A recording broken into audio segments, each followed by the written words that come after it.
السلام علیکم، reporter time کے ساتھ میں ہوں رانا عمیر۔ میں آج بلو ایریا اسلام آباد میں موجود ہوں۔ میرے ساتھ یہ لیڈی، یہ ماں جی آپ دیکھ سکتے ہیں۔ آپ حیران ہو رہے ہوں گے کہ یہ لیڈی جنہوں نے کپڑے اٹھائے ہوئے ہیں، اس کی ریزن کیا ہے۔ ناظرین، یہ رواد سے آتی ہیں اور ڈیلی کپڑے سیل کرتی ہیں، اپنی محنت بل بوتے پہ یہ کچھ کرنا چاہتی ہیں، تو جو بھی کرتی ہیں کہ پولیس والے ان کے بقول جو ہے وہ ان کو اٹھا کے لے جاتے ہیں کہ یار آپ غلط کام کرتی ہو۔ ان سے پوچھتے ہیں کہ ان کی یہ سیڈنس جو سٹوری ہے، یہ کیسے اپنی لائف میں، اپنی فیملی میں کس طرح سروائیو کر رہی ہیں، اپنے بچوں کو، اپنے شوہر کو یہ کیسے ٹیک اوور کر رہی ہیں، ان کی ٹیک کیئر کیسے کر رہے ہیں۔ آج ان کی سٹوری جانتے ہیں۔ جب میں نے ان کی سٹوری جانی تھی تو میرے لیے بہت یہ سیڈ نیوز ہے کہ اس ایج میں یہ اتنا ٹف لائف جو ہے، لائف سٹائل کوالٹی جس کو ہماری ایج میں جو ہے وہ ہم تو کہتے ہیں جی لائف سٹائل یہی ہے کہ اچھا سٹیٹس ہو، اچھی گاڑی، اچھا موبائل، اچھا بینک بیلنس، اچھی فیملی ہو، لیکن یہ اپنی محنت سے اتنی ٹف لائف گزار رہی ہیں۔ آئیے ان سے جانتے ہیں کہ ان کی ڈیلی جو لائف ہے یہ کیسے اپنا ڈے سپینڈ کرتی ہیں اور اپنی فیملی کے ساتھ یہ کس طرح سے مینیج کرتی ہیں۔ السلام علیکم وعلیکم السلام۔ ماں جی، کیسی ہیں آپ؟ اللہ کا شکر ہے بیٹا، آپ ٹھیک ہیں؟ اللہ کا شکر۔ اچھا ماں جی، آپ مجھے یہ بتائیے کہ آپ یہ رواد سے آتی ہیں کپڑے، آپ ڈیلی کے کتنے کپڑے سیل کر لیتی ہیں اور آپ کتنا جو ہے وہ بچا کے گھر لے کے جاتی ہیں اپنے بچوں کے اور اپنی فیملی کے لیے؟ تقریباً 2 یا 3 درجن میں کپڑے سیل کرتی ہوں۔ اللہ کا شکر ہے 1000-1200 روپے کی مجھے بچت ہو جاتی ہے، جس سے میں اپنے گھر کا نظام چلاتی ہوں۔ اچھا ماں جی، اپنی فیملی کے بارے میں کچھ بتائیے۔ آپ کے بچے کتنے ہیں اور آپ کے شوہر کیا کرتے ہیں؟ اور مطلب میرے لیے تو ایک بڑی سیڈ سٹوری ہے، کیونکہ آپ اس ایج میں آپ میری ماں کی عمر کی ہیں۔ میری ماں گھر پہ اچھا کھاتا پیتی ہیں، اچھا پہنتی ہیں، لیکن آپ کی جو یہ لائف سٹائل دیکھ کے مجھے دکھ ہوتا ہے۔ تو آپ یہ سب چیزیں کیسے سروائیو کرتی ہیں؟ کیونکہ میرا اور کمائی کا ذریعہ نہیں ہے کوئی بھی۔ میرے جوان بیٹے کی ڈیتھ ہوئی 2.5 سال پہلے، اس میں نے بہت پیسہ لگایا، قرضہ اٹھایا، لیکن اس کی موت ہو گئی۔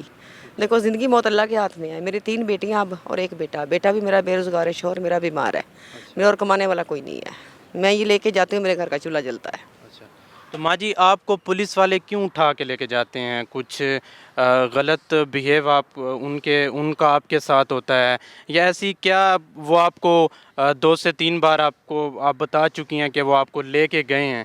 تو ایسی کیا ریزن ہے اور وہ آپ کے ساتھ وہاں لے جا کے آپ کے ساتھ وہ کیا بیہیو کرتے ہیں اور کیا برتاؤ کرتے ہیں کہ آپ یہ کیا کچھ غلط ڈیمانڈ بھی کرتے ہیں یا کچھ غلط کہتے ہیں کہ آپ یہ نہ کرو، آپ وہ نہ کرو؟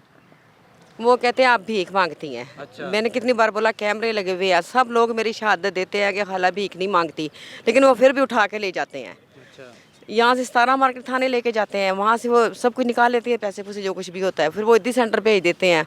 عیدی سینٹر والے بھی پیسے مانگتے ہیں، اچھا، پھر وہ چھوڑتے ہیں۔ پیسے لے کے وہ آپ سے چھوڑتے ہیں؟ ہاں جی، مجھے نہیں، سب کو، لیکن جو بھیک مانگتے ہیں ٹھیک ہے، ان کا یہ پیشہ ہے۔ میرا پیشہ نہیں، میں کاروبار کرتی ہوں، میں بھیک تو نہیں مانگتی نا، پھر تو بھی مجھے ذلیل کیا جاتا کتنے ہے۔ پیسے لے کے وہ آپ کو چھوڑتے ہیں اور کس تھانے میں، کس پولیس اسٹیشن میں وہ آپ کو لے کے جاتے ہیں؟ 17 مارکیٹ تھانے میں پہلے لے کے جاتے ہیں، اچھا، پھر وہ رات کو 12-1 بجے عیدی سینٹر بھیج دیتے ہیں سب کو۔ رات کو؟ جی، رات کو پھر وہاں رہتے ہیں، تو پھر وہ کہتے ہیں پیسے دو جی، اتنے پیسے دو، ایس پی کے سین کروا کے لاؤ جو، پھر آپ کو چھوڑیں گے۔ اچھا، عیدی سینٹر میں رات گزارتے ہیں وہ آپ جی، کی؟ رات بھی، دل کا 2 دن بھی گزر جاتے ہیں وہاں۔ تو پیسے کتنا آپ سے وہ لیتے ہیں جب پولیس اسٹیشن میں جاتے ہیں، پلس آگے جب آپ عیدی ہوم میں جاتی ہیں؟ تھانے میں تو سب وہ تلاشی لے کے لیڈیز پولیس والی وہ سب پیسے نکال لیتی ہیں، کچھ بھی نہیں چھوڑتی پاس۔ مطلب جو کچھ ہوتا ہے وہ رکھ لیتی ہیں؟ جی، رکھ لیتی ہیں۔ اچھا، اور عیدی سینٹر میں جاؤ تو وہاں بھی وہ کہتے ہیں اپنے گھر والوں کو بلاؤ جی، پیسے اتنے لے کے آؤ، جرمانہ ہوگا۔ کس بات کا جرمانہ؟ مزدوری کرنے کا جرمانہ ہے۔ کیا بندہ مزدوری بھی نہیں کر سکتا غریب بندہ اپنے گھر کے لیے؟ میں نے تو کتنی بار بولا کہ کوئی بندہ ثابت کرے میں بھیک مانگتی ہوں، جو سزا دو گے میں ہنس کے سزا لوں گی، لیکن میں بھیک نہیں مانگتی۔ یہاں سب بندے کہتے ہیں کہ خالہ بھیک نہیں مانگتی، وہ پھر بھی اٹھا کے لے جاتے ہیں۔ اچھا، یہ تو ناانصافی ہے نا۔ تو باقی جو ماں جی آپ کے بچے بچیاں ہیں، ایک تو آپ نے بتایا کہ آپ کے بیٹے کی ڈیتھ ہو گئی ہے، باقی جو بچے بچیاں ہیں وہ پڑھ رہی ہیں یا کوئی نوکری شوکری ان کے پاس ہے، یا وہ اپنی تعلیم وغیرہ جاری رکھی ہوئی ہے انہوں نے؟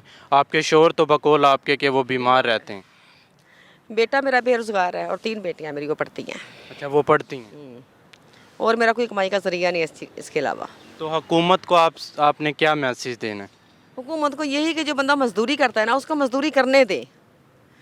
پہلے اس کی تہ تک تو جاننے کی کوشش کرے نا کہ یہ بندہ واقعی بھیک تو نہیں مانگتا, یہ اس کی کیا مجبوری ہے کیا نہیں ہے. لوگ مجبوری نہیں سمجھتے کسی کی, اٹھا کے لے جاتے ہیں بس فٹافٹ. ناظرین, یہ میرے ساتھ ایک دکھی ماں, دکھی ان کی فریاد آپ نے سنی, اور نہ جانے میں یہ کہنا چاہوں گا کہ اب پتہ نہیں ہمارا ملک کس کروٹ جا رہا ہے اور کس کروٹ وہ بیٹھے گا. محنت کرنا بری بات نہیں ہے, محنت ہمارے نبی پاک نے بھی کی ہے, کتنی بڑی ہستی تھے, ان کی وجہ سے یہ دنیا اللہ تعالیٰ نے رکھی اور بنائی. محنت انہوں نے کوئی غلط کام تو نہیں کیا, کوئی رشوت تو نہیں لی, کسی کا قتل تو نہیں کیا, کوئی غلط کام تو نہیں کر رہی, کچھ غلط ایکٹیویٹیز تو نہیں کر رہی. یہ محنت کر رہی ہیں جیسے ہم لوگ آپ لوگوں کو اسکرین پہ نظر آتے ہیں. ہم لوگ بھی اپنے پیٹ اور مزدوری کر کے جو ہے وہ اپنا پیٹ پالتے ہیں. بچوں کا انہوں نے کہا کہ میرا قصور کیا ہے, یہ روات سے آتی ہیں اور یہ کپڑے ڈیلی کے یہ جتنا بھی یہ انہوں نے ظاہر ہے آگے ان کو پرافٹ ہوگا تو یہ اگلے دن کے کپڑے لے کے آئیں گی. یہ 2-3 دن کے لیے جو پولیس والے ان کو اٹھا کے لے کے جاتے ہیں تو وہ 3 دن کا کھانا یہ کون دے گا. اور آگے جب پولیس والے ان کو لے کے جاتے ہیں تو تلاشی کے دوران جو بھی ان سے نکلتا ہے وہ لے لیا جاتا ہے. تو میرا آپ سب سے یہ سوال ہے کہ پاکستان میں مزدوری گناہ ہے؟ مزدوری نہیں کر سکتا انسان, بچہ ہو, بچی ہو, بوڑھا ہو, بوڑھی ہو, لڑکی ہو, لڑکا ہو, وہ مزدوری تو جائز کرنی ہے نا. یہ حلال مزدوری کر رہی ہیں, اگر حرام کچھ کما رہی ہیں تو بالکل سوال بنتا ہے, بجا ہے. اگر ہم مزدوری نیک اور اچھی مزدوری آپ لوگوں کو دکھا رہے ہیں تو کسی کو ایکسپوز بھی کرتے ہوئے آپ لوگوں کو دکھاتے ہیں. جو برا کام کر رہے ہیں ہم لوگ اس کو بھی اوپن کرتے ہیں, اس کو بھی آپ لوگوں کے سامنے لے کے آتے ہیں, ایکسپوز کرتے ہیں. ان کا قصور کیا ہے؟ ان کا قصور یہ ہے کہ یہ پرائیویٹ ویگنوں میں دھکے کھا کے بلو ایریا پہنچتی ہیں. روات سے, روات کتنا بنتا ہے, کوئی 30-40 کلومیٹر بن جاتا ہے راستہ, اتنا ڈسٹینس بنتا ہے. وہ کرایہ لگا کے یہاں پہ آتی ہیں, ٹھنڈ گرمی دھوپ بارش سردی نہیں دیکھتی ہے, کیونکہ ماں ہے نا. جب ماں اچھا بچوں کا فیوچر سوچ رہی ہے تو پھر آپ لوگوں کو ان سے پرابلم کیا ہے؟ میرا یہ سوال ہے کہ یہ محنت جب کر رہی ہیں تو آپ سب محنت کر رہے ہو تو ان کی محنت کیا ہے؟ کپڑا انہوں نے پکڑا ہوا ہے, لوگوں کو کپڑا دے رہی ہیں, گاڑی آپ لوگوں کا ہی فائدہ ہے نا کہ گاڑیاں صاف ہو رہی ہیں, آپ لوگوں کو کپڑا اچھا مل رہا ہے. تو یہ ان کی محنت میں کیا ہے؟ کوئی غلطی ہے, کوئی گناہ کر رہی ہیں تو بالکل آپ مجھے بتائیں. میں انہوں نے خود ہی ایکسپلین کر دیا ہے نا کہ اگر میں غلط کام کر رہی ہوں, اگر میں غلط ایکٹیویٹیز کر رہی ہوں, غلط مزدوری کر رہی ہوں تو میں ہنس کے آپ لوگوں کے ساتھ جیل میں جاؤں گی. عیدی ہوم میں چھوڑ دیتے ہیں. یار یہ ایک عورت ہے. ہمارے اسلام میں ہمارے نبی پاک نے ایک عورت کی عزت, ایک ویلیو کیا بتائی ہے, احترام کیا ہے عورت کا. یہی ہے کہ ان کو دیکھ کے آنکھیں نیچے کر لی جائیں, لیکن ان کو جیل لے جا کے ذلیل کرتے ہیں تھانے والے, پولیس والے, اور پھر عیدی ہوم میں چھوڑ دیا جاتا ہے. یار یہ اللہ معاف کرے کو لاوارث تو نہیں ہے, یہ اپنی محنت مزدوری کر رہی ہیں. میری آپ سب سے یہ درخواست ہے, انہوں نے حکومت کو بھی یہ میسیج دیا کہ یہ اپنی محنت والی مزدوری کر رہی ہیں, اپنی بچوں کا پیٹ پال رہے ہیں, والد ان کے بیمار ہیں, ان کی آنکھوں میں آنسو ہیں, ان کی آنکھوں میں آنسو ہیں. میری والدہ محترمہ کی جگہ ہے, میں خود دکھ ہو گیا ہوں ان کی سٹوری سن کے اور ان کے حالات دیکھ کے.